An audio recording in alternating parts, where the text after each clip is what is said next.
All eyes are locked on one courtroom in New York City. And trust me, it's not just any trial.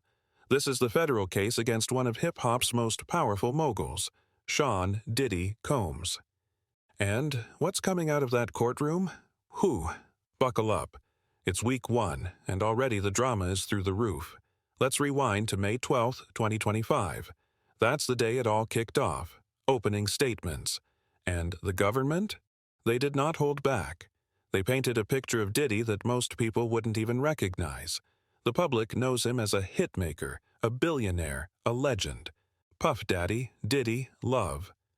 But behind the scenes, prosecutors say he was running something way darker. According to them, this wasn't just a messy celebrity love life. They claimed Diddy had been running a full-blown operation, one that involved control, drugs, and what they called freak-offs. One of the women being used as a key witness in this case is only referred to as Jane. Now, of course, Diddy's team fired back hard. They told the jury this was all about relationships, not crime, that Cassie and the other women made their own choices, that they were strong, independent, and fully in control. They say this isn't a trafficking case. It's a breakup gone wrong, maybe even fueled by money and jealousy. And even though the defense admitted that Diddy could be aggressive, they insisted he's not being charged with being violent, just unconventional, as they put it.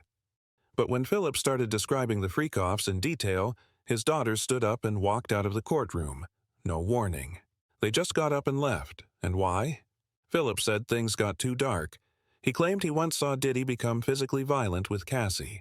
That's when he says he realized something wasn't right and stepped back from the whole thing. Now, Diddy's lawyers had a different spin. They told the jury Philip was just jealous, that he had a crush on Cassie and tried to come between her and Diddy. Philip denied that, but admitted he did have feelings for her. And if she had ever wanted to date him? Absolutely, he said. Then came the moment everyone was waiting for. Cassie herself took the stand. For the first time in 6 years, she came face to face with Diddy, her ex, and spoke directly to the jury about their 10-year relationship. And what she described was nothing short of terrifying. She said Diddy pressured her into drug-fueled parties with strangers, sometimes multiple men at once, and he made her believe it was normal. He called them freak-offs. She said it got so extreme that her whole life started revolving around organizing these events. And the worst part? Cassie says she didn't just have to attend. Eventually, she had to recruit other people for them, too. It became her full-time job, and her music career, basically, forgotten. She described how those nights left her physically sick, often dealing with infections. She said she'd walk into a room that smelled awful, with wax on the floors, candles still burning, and chaos everywhere. And then came the blackmail. Cassie told the court that Diddy recorded everything, and when he got mad at her, he'd threatened to leak the footage. But it wasn't just the parties. Cassie described physical abuse, emotional control, and an assault in 2018 that happened after they'd broken up.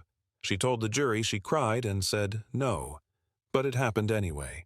And when staff saw her afterward, one bodyguard cried. That's how bad she looked. She said she felt trapped, like there was no way out.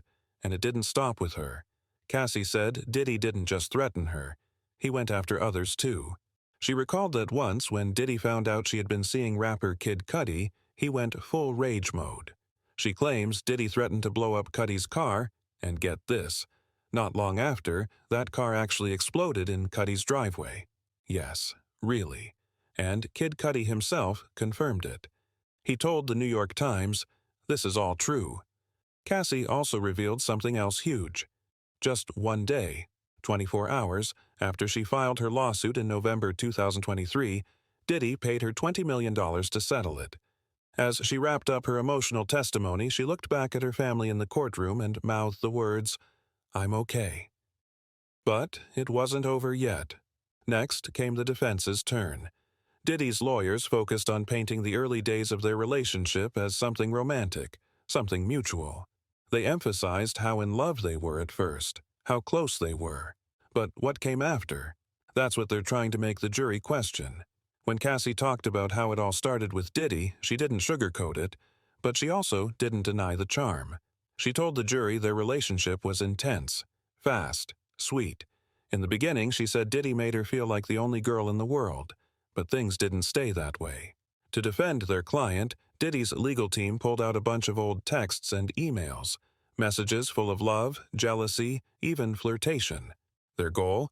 To convince the jury that this wasn't a case of control or coercion, but a complicated mutual relationship between two adults who both made questionable choices. They even found one message from 2009 where Cassie texted Diddy, "I'm always ready to freak off." That's right. The defense used her own words against her, trying to prove that she was eager to participate. But Cassie didn't back down. She told the jury that just because she said something didn't mean she wanted it. She explained that she said and did things to keep Diddy happy, to avoid his rage, and because she didn't know how to say no at the time. According to her, those freak-offs were less about love and more about control. And for jurors, this is where things get tricky, because they're not just hearing one story, they're seeing pieces of both: affection and abuse, consent and fear. It's messy, and the defense is banking on that messiness creating doubt. They also brought up another detail, that Cassie had allegedly joined in on a freak-off even while she was seeing Kid Cudi, but Cassie made it clear that didn't mean she wanted to. She said she went along with it because she was scared of the consequences if she didn't. Now, about the baby oil. There were rumors floating around that it had been laced with drugs, but Cassie cleared that up in court, saying, "Nope, the baby oil wasn't laced with anything. It was just another part of the twisted routine." Then came the conversation about their mental states. The defense pushed Cassie to talk about her drug use. She admitted she struggled, and that both she and Diddy were deep into substance use during that time. She even revealed that in 2012, Diddy overdosed on painkillers during a party, and in 2013, Cassie checked herself into a treatment center to deal with her PTSD and mental health, but she firmly denied the claim that she went there because of love addiction or anything like that. She was dealing with trauma, not obsession. But here's where things got even more intense behind the scenes. Prosecutors suddenly filed a letter to the judge accusing Diddy's legal team of trying to drag out Cassie's cross-examination on purpose. Why? Because Cassie is nearly 9 months pregnant, and prosecutors believe the defense is stalling, hoping she'll go into labor on the stand. Their goal, according to the prosecution, force a mistrial by stressing her to the breaking point.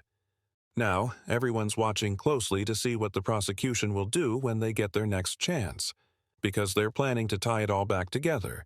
The trauma, the violence, the freak-offs. They want the jury to see that it wasn't love. It was control. And as this trial continues to unfold, one thing is clear. This isn't just a legal battle. It's a full-blown reckoning for one of the most powerful men in music, and a moment of truth for the woman who says she lived through a nightmare behind closed doors. With every new testimony, every leaked message, and every courtroom reaction, the world is watching. Not just to see if Sean Diddy Combs walks free, but to see what the jury decides. Was this a toxic relationship gone wrong, or something much darker? Let us know your thoughts in the comments, and don't forget to subscribe so you don't miss the next twist in this unbelievable story.